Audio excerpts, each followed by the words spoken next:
اے بنی اسرائیل، میری وہ نعمت یاد کرو جو میں نے تم کو عطا کی تھی، اور یہ بات یاد کرو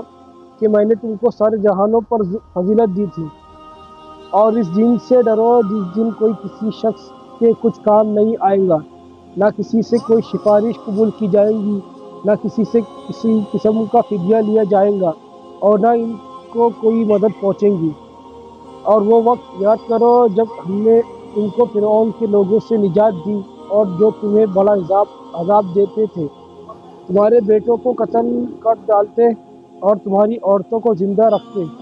اور اس ساری صورتحال میں تمہارے پروردگار کی طرف سے تمہارا بڑا امتحان تھا۔ اور یاد کرو جب ہم نے تمہاری خاطر سمندر کو پھاڑ ڈالا تھا،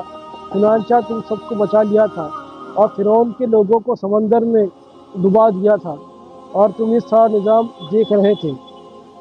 اور وہ وقت یاد کرو جب ہم نے موسیٰ علیہ السلام سے 40 راتوں کا وعدہ ٹھہرایا تھا، پھر تم نے ان کے پیچھے اپنی جانوں پر ظلم کر کے جھڑے کو معبود بنا لیا۔ پھر اس کے بعد ہم نے تم کو معاف کر دیا تھا تاکہ تم شکر ادا کرو۔ اور یاد کرو جب ہم نے موسیٰ علیہ السلام کو کتاب دی اور حق و باطل میں تمیز کا معیار بخشا تاکہ تم راہ راست پر